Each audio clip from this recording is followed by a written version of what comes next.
In this video, we're going to talk about how to locate angles on the circle. Now, one thing I want to mention is you really need to know these reference values. Let me go ahead and focus on them. There you go. This quadrant, these in quadrants here. Okay. Now let me kind of go quickly over how we come up with that.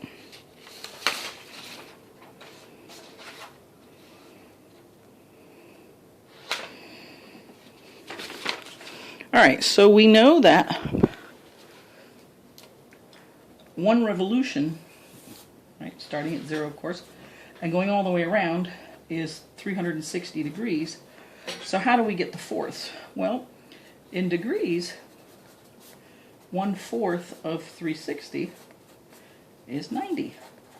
So now when I say I'm going to divide this into fourths, this is 90. 90 plus another 90 is 180. 180 plus another 90 is 270. 270 plus another 90 is 360. Okay.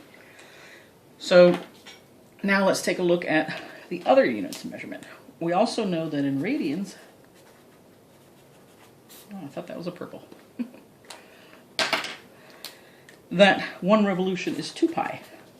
So again, we're going to do the same thing. What is 1/4 of 1 revolution, or 2 pi? Well, it's 2/4 pi, or pi over 2. So this is pi over 2, plus another pi over 2 is pi, plus another pi over 2 is 3 pi over 2, plus another pi over 2 is 2 pi. Okay? And then now, we also know that pi is about 3.14. So if you put 3.14 and divide it by 2, you're going to get about 1.57. Here, 3.14. Here, 4.71. And here, 6.28. So that's how you get your different quadrant references that you really need to know to be able to do this work kind of quickly. And one thing I want to mention here is pi is not a unit of measurement.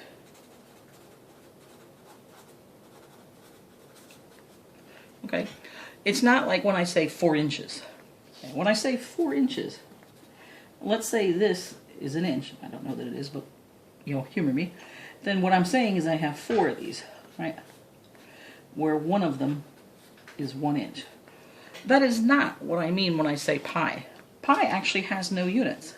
Pi, if you recall in another video, is the ratio of the circumference to the diameter, and the circumference was some distance. The diameter was also a distance.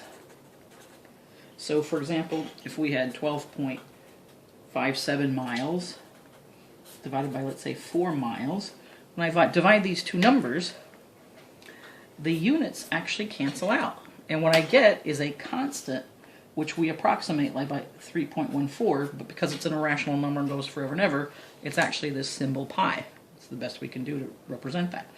But there are no units here. It's a constant, meaning a number that never changes because it's the ratio of the circumference to the diameter, and that never changes for a circle. Doesn't matter what size circle. So it's just a constant. That's why when we put that number in there, it's no units. It's just 3.14 divided by 2, and you get the number 1.57 as an approximation. Okay. All right.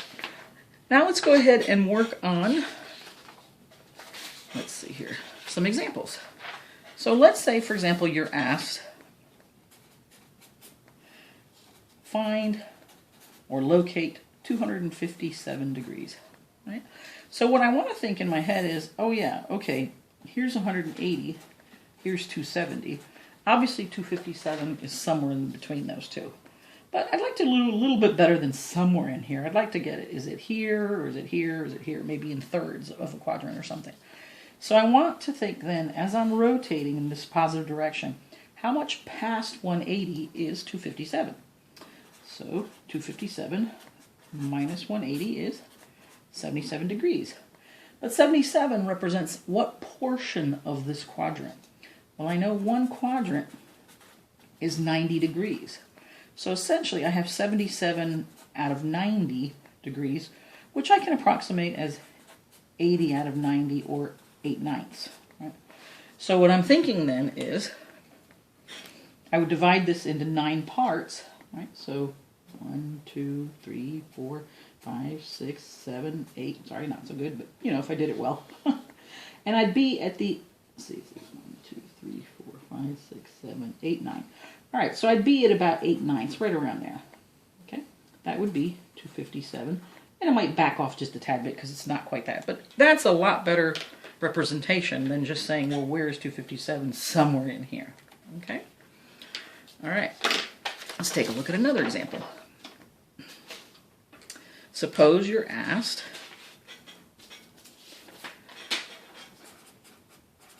find negative 306 degrees. Right. So again, now I'm going in the negative direction, and I know that this is negative 90, negative 180 degrees, negative 270 degrees, and then negative 360 degrees, starting from 0, right? So here I might want to say, okay, I know I'm somewhere between past negative 270 going this way, right? I'm somewhere in here. But again, I can do a little bit better than somewhere in here. So I want to say, how far past negative 270 is negative 306? So I subtract the 2, and I get 36 degrees. Right? And again, 36 is what portion of this quadrant? So 36 out of 90, I can kind of round to about 40 out of 90. Right?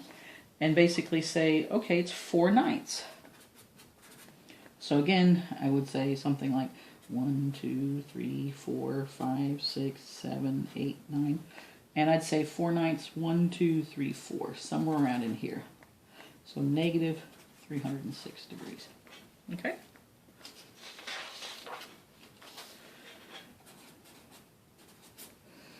How about if they asked find 1.7? Now here there's no units, so we know it's understood radians. And again, because I know those quadrantal reference values, I know that this is 0, 1.57, 3.14. So I know 1.7 is somewhere in here. But again, I can do a little bit better and say, well, how far past, right, as I'm rotating in the positive direction this way, how far past 1.57 is 1.7? So I can say 1.7 minus 1.57. Now, I can be precise and say 0.13, but honestly on this, I would probably say, I would round 1.57 and say, well, that's really about 1.6. So to be a little faster, you could do this and say that's about 0.1 radians. And now you're going to have to think, well, 0.1 radians is what portion of this quadrant? Well, one quadrant is 1.57, or better yet, 1.6, right? 1.6 radians. So 0.1 out of 1.6, and of course if you move the decimal for both of them, that's 1/16, right? 1/16. So that's really not very much. If you were to take this, if you divide it in 16 parts, halfway would be 8, half of 8 would be 4, half of 4 would be 2. So I know I'm probably right about here somewhere at 1.7 radians. Okay? All right, let's take a look at another example. And at this point, you might want to pause the video and try to do some of these, right, if you've gotten the hang of it. I'm going to do find negative 2.8, and of course we know that's radians because there's no units there. So you might want to pause the video and try this. So here I'm going in the negative direction, starting at 0, always starting at 0. This is negative 1.57, negative 3.14. So I know negative 2.8 is somewhere in here. But again, I want to know how far past it. I want to do a little bit better than just somewhere in here. So how far past negative 1.57 is negative 2.8 as I'm rotating in this direction? So 2.8 minus, and I'm going to round this to negative 1.6.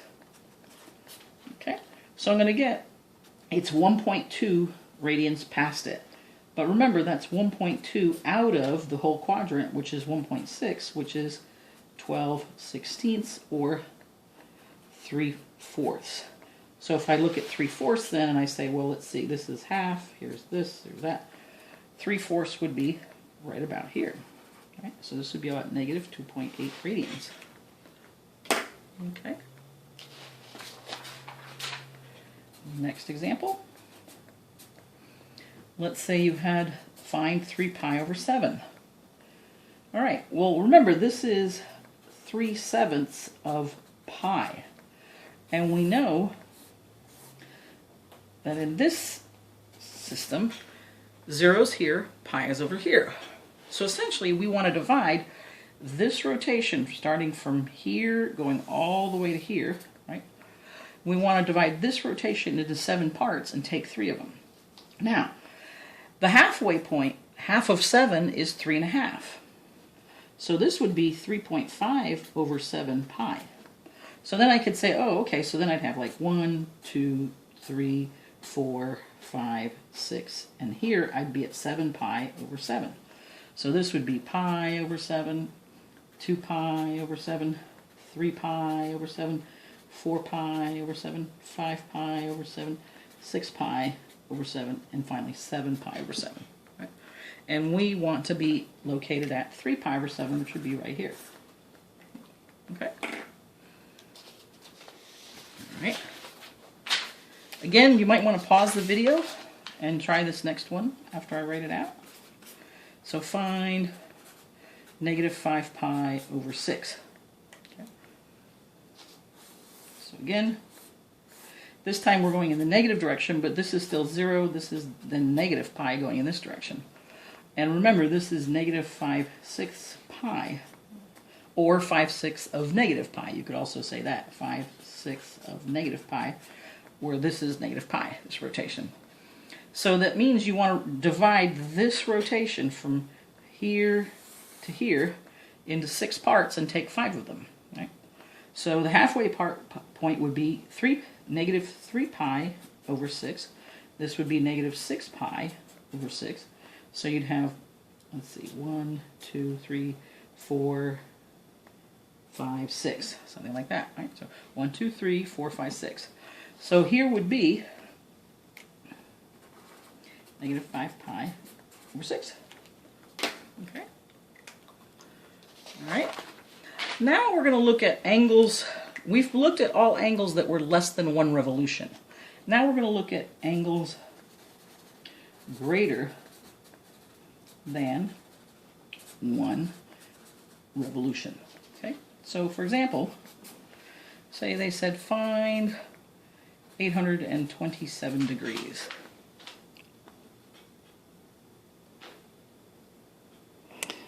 I'm seeing this isn't really focused for some reason.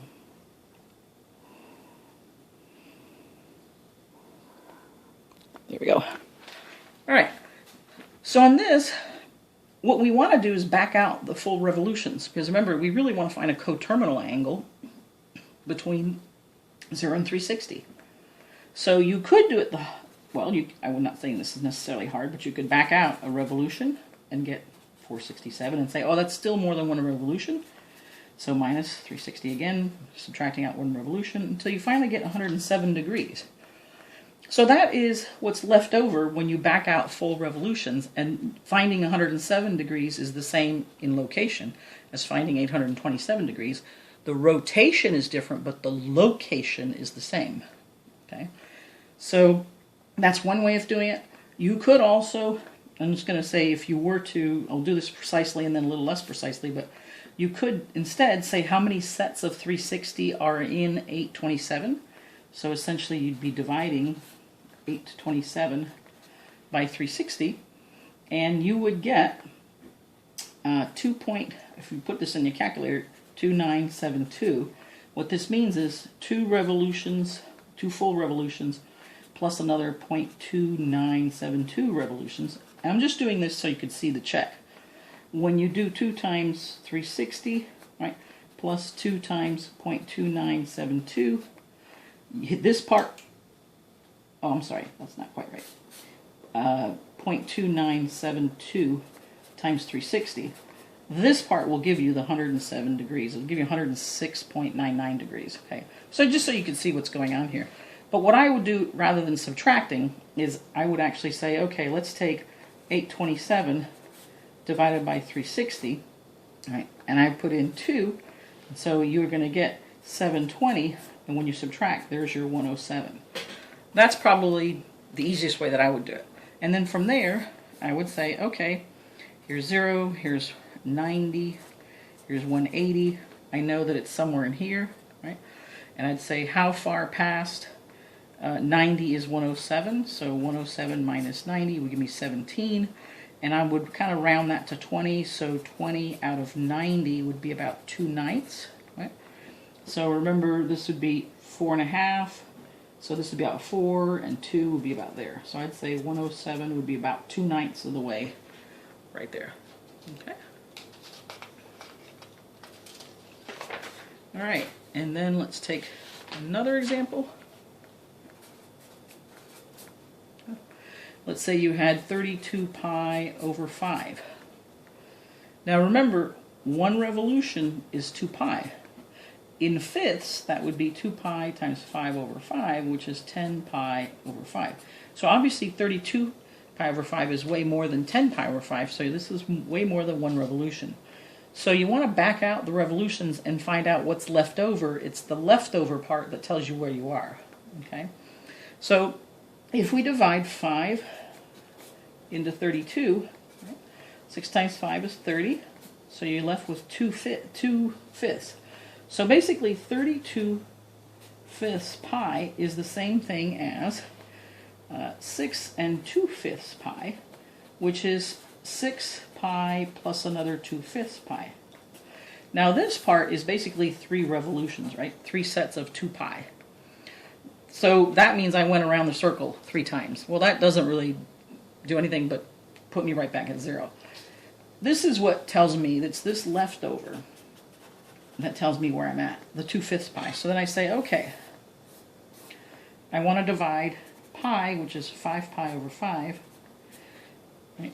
So I want to divide this pi into fifths, so I would say, okay, this would be 2.5, halfway. So I'd have 1, 2, 3, 4, 5. And this would be, again, pi over 5, 2 pi over 5, 3 pi over 5, 4 pi over 5. And this is what I'm looking at right there, 2 pi over 5. Okay. And last example, 15.6 radians. And again, you need to keep in mind what is one revolution. It's 6.28 radians, which I would round to 6.3. And you know that's more. So you've gone around the circle more than once. And so you might want to either subtract 6.3, which would probably be easier here. If this number is really big, then I would divide. But if it's small, then I would just subtract. So it just depends. So if you did this minus 6.3, right, you're going to have 7.3 radians, right? So, is that right? Sorry, 9.3. So you're going to have 9.3 radians left over. Well, that means that's still more than 1 revolution, so you want to subtract again. So you get this, and finally you get 3.0 revolutions. So you could do it twice, or again you could divide, either one. So if you divide, let me just show you that. If you did 6.3 divided into 15.6, again you'd start out here, and then you'd do 2 times 3 is 6, 2 times 6 is 12, right? So you'd subtract, and some people move the decimal over, it doesn't really matter. And when you subtract, you get 3.0. That's your leftover. So either way, I'm finding where's 3 radians, and I know this is 0, I know this is 3.14, so where's 3? Probably right about there, right? Very, very close. So that would be good enough. All right. Thanks so much for listening.